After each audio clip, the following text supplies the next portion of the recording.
Republic Bharat Kutchina studio में आप सभी का बहुत स्वागत है। मैं हूं आपके साथ प्रियंका शर्मा। बुलेटिन की शुरुआत बड़ी खबर के साथ करेंगे। योगी सरकार ने आपको बता दें 7 उम्मीदवारों की नामों का ऐलान कर दिया है। 9 सीटों पर उपचुनाव होने हैं। एक सीट मिल्कीपुर जिस पर पेच फंसा हुआ है।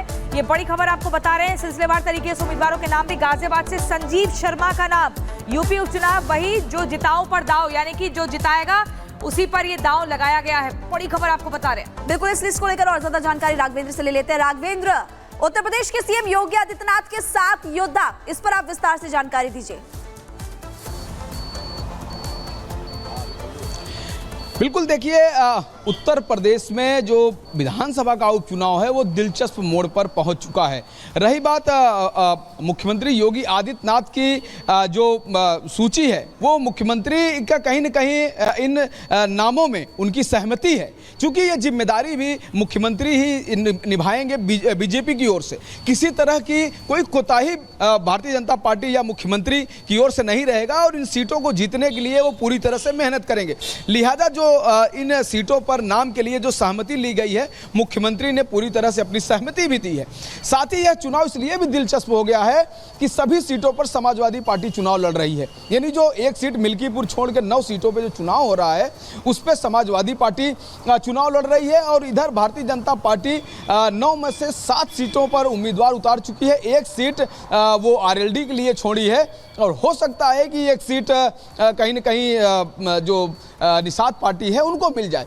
ऐसे में भारतीय जनता पार्टी ने अभी 7 सीट घोषित की है। तो कहा जा सकता है ये जो चुनाव है वो भाजपा और सपा में होगा। साथ ही बीएसपी ने भी अपने उम्मीदवार उतार दिए हैं। उधर पीडीएम पल्लवी पटेल और ओवैसी की पार्टी मिल करके अपने उम्मीदवार उतार रहे हैं। तो कई तरह से यहाँ पर लड़ाई जारी है। यानी कि कांग्रेस जो है वह बाहर से समर्थन देने के लिए बोला है कि हमारा इंडिया गठबंधन जारी रहेगा, लेकिन कांग्रेस मैदान में नहीं उतर पाई। कांग्रेस के लिए 2 सीटें आरक्षित थी, कांग्रेस ने नहीं लिया। कल देर रात अखिलेश यादव और राहुल गांधी में बातचीत हुई, फोन से बात हुई। अखिलेश यादव ने सहमति लेने के बाद जब राहुल गांधी ने उनको आश्वस्त कर दिया कि हमारे कार्यकर्ता आपके साथ रहेंगे, तब उन्होंने ट्वीट करके जानकारी दिया कि सभी 9 सीटों पर समाजवादी पार्टी के झंडे पर चुनाव होगा। चुनाव जीतना महत्वपूर्ण है, ऐसा अखिलेश ने कहा कि चुनाव जीतना महत्वपूर्ण है और यह गठबंधन आगे भी काम करेगा। तो ऐसे में कहा जा सकता है कि जीतने के फार्मूले पर यह चुनाव यूपी का लड़ा जा रहा है, उपचुनाव। ऐसे में समाजवादी पार्टी भी मैदान में है और कांग्रेस पार्टी भी उसको पीछे से समर्थन दे रही है। साथ ही भारतीय जनता पार्टी ने भी आज अपनी सीट को उम्मीदवारों की सूची घोषित कर दी। चूंकि कल लास्ट डेट है, कल 3 या 5 बजे तक इनको हर हाल में सभी को नामांकन करना है। ऐसे में पेपर पूरी तरह से तैयार करना होता है। आज की स्थिति में ये है कि अगर कोई कमी रह जाती है, नामांकन प्रक्रिया में कोई इन्फॉर्मेशन रह जाती है, तो सीधा लोग कोर्ट में चले जाते हैं, वहाँ पर भी सदस्यता खतरे में आने की संभावना रहती। तो ऐसे में 1 दिन बचा है, लोग पूरे अपने डॉक्यूमेंट्स जो उम्मीदवार हैं वो उसको तैयार करेंगे और किसी तरह की कोई इन्फॉर्मेशन अधूरी ना रह जाए, उस पर भी खासा ध्यान होता है। वकील और सीए के सहयोग से पूरी ये कागज़, जो नामांकन का कागज़ है, उसको तैयार किया जाता है और हो सकता है कि आज दूसरे टाइम तक इसको दाखिल करें या कल सुबह तक इसको दाखिल करें, क्योंकि कल 25 अक्टूबर लास्ट डेट है। लेकिन उत्तर प्रदेश का जो चुनाव है, महत्वपूर्ण जानकारी आप दे रहे हैं। इसी बीच अपने दर्शकों को बता दें, 9 में से 7 सीटों पर बीजेपी ने उम्मीदवारों का ऐलान कर दिया है। माना ये जा रहा है कि 2 सीटें सहयोगियों को दी जाएगी, लेकिन इस पर आपको बता दें अलग अलग प्रतिक्रियाएं भी अब सामने आ रही हैं। आपको सुनवाएंगे कि क्या कुछ राकेश त्रिपाठी कह रहे हैं। कांग्रेस मुक्त का नारा भारतीय जनता पार्टी ने दिया था, लेकिन उसको उत्तर प्रदेश में साकार कराने का काम अखिलेश यादव जी कर रहे हैं। आखिरकार अखिलेश यादव जी ने घोषित कर दिया कि समाजवादी पार्टी के साइकिल चुनाव निशान पर ही उपचुनाव लड़े जाएंगे। अब कांग्रेस के हाथ खाली हो गए और यह हाथ का पंजा अब हाथ पलता रहेगा।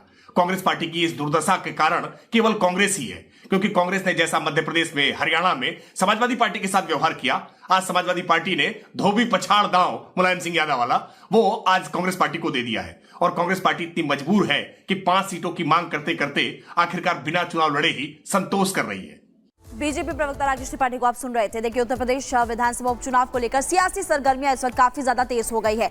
अगर बात करें समाजवादी पार्टी की, तो समाजवादी पार्टी की तरफ से ऐलान किया गया है कि जितने भी इंडी गठबंधन के उम्मीदवार है वो साइकिल पर ही चुनाव लड़ेंगे, यानी कि समाजवादी पार्टी का जो सिंबल है उसी पर चुनाव लड़ने वाले हैं। इस पूरे मामले को लेकर कांग्रेस पार्टी ने चुप्पी साध रखी है। कांग्रेस कुछ नहीं कह रही और बीजेपी हमलावर है। रिपोर्ट आप देखिए।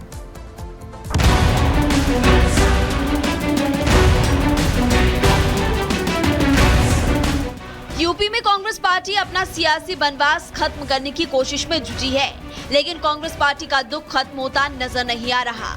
उसके साथ ही उसके अरमानों पर पानी फेरने में लगे हैं। लोकसभा चुनाव में सपा और कांग्रेस ने एक साथ बीजेपी के खिलाफ होंकार भरी थी।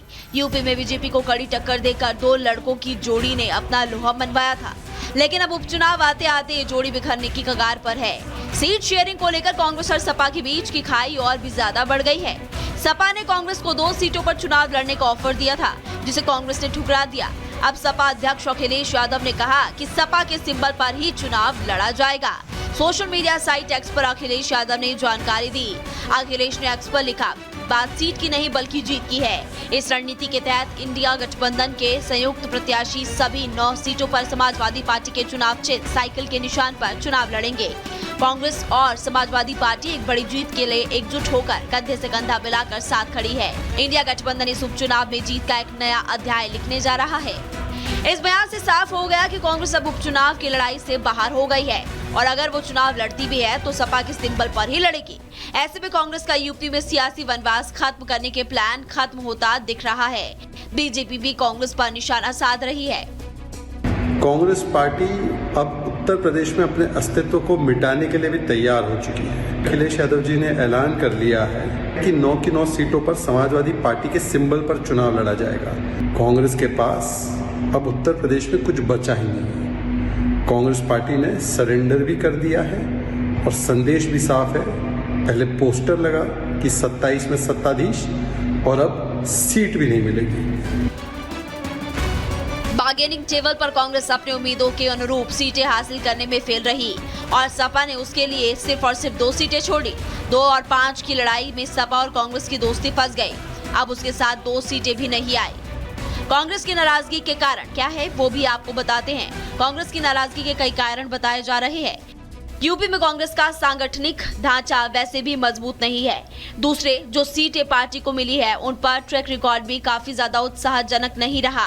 गाजियाबाद शहरी सीट है और इसे बीजेपी का गढ़ माना जाता है। अलीगढ़ की खैर सीट पर भी पिछले चुनाव में पार्टी का उम्मीदवार 1500 वोट का आंकड़ा भी नहीं छू सका था। कांग्रेस नेताओं को लगता है कि जब वो बीजेपी से उसके 2 मजबूत गढ़ में लोहा ले रहे हैं, उनको ऐसी सीट भी मिलनी चाहिए थी जहां जीत की संभावनाएं भी हो। कांग्रेस इसलिए मिर्जापुर की मजवा और प्रयागराज की फूलपुर या इसमें से किसी एक सीट के लिए दावेदारी कर रही थी। कांग्रेस के लिए अब आगे कुआं और पीछे खाई वाली स्थिति है। अगर वो 2 सीटों पर लड़ती है तो उसे हार का सामना करना पड़ सकता है और अगर नहीं लड़ती है तो पहले से कमजोर संगठन में भी निराशा होगी। अखिलेश गठबंधन की बात तो कर रहे हैं, लेकिन फुटप्रिंट पर खेलकर कांग्रेस को बैकफुट पर धकेल रहे हैं। Bureau report, Republic Bharat. तो देखिए, उत्तर प्रदेश में उपचुनाव में सभी सीटों पर सपा ने साफ कर दिया है कि साइकिल के सिंबल पर ही चुनाव लड़ा जाएगा। ऐसे में बीजेपी लगातार कांग्रेस और इंडी गठबंधन को लेकर तंज कस रही है। क्या कुछ कह रहे हैं, सुनिए। कांग्रेस पार्टी ने पूरा सरेंडर कर दिया। कांग्रेस पार्टी अब अपने अस्तित्व को मिटाने के लिए तैयार है उत्तर प्रदेश में। अगर आप एक बार देखोगे, जम्मू कश्मीर से लेकर केरला तक कांग्रेस 12th मैन पार्टी बन चुकी है इंडी अलायंस में। कच्चा नींबू पार्टी बन चुकी है। कोई कांग्रेस को सीरियसली नहीं लेता। जम्मू कश्मीर में उमर अब्दुल्ला बोलते हैं भाई 1 पद मिलेगा, लेना है तो लो। पंजाब में इंडी अलायंस में कांग्रेस के लिए नो स्पेस, हरियाणा में नो स्पेस, अब देख लीजिए दिल्ली में नो स्पेस, फिर उसके बाद आ जाइए गुजरात में नो स्पेस, महाराष्ट्र में नो स्पेस, कर्नाटक केरला में नो स्पेस। केरला में वायनाड के कैंडिडेट प्रियंका वाड्रा के सामने एक कैंडिडेट उतारा गया है। बंगाल में नो स्पेस। तो कांग्रेस जो है अपनी स्पेस खोती जा रही है। एक समय पर कांग्रेस बेताल की तरह विक्रम के कंधे पर चढ़कर राजनीति करती थी। अब जो एलाइज है वो सब कांग्रेस से कह रहे हैं कि हमारे कंधे से उतर जाओ।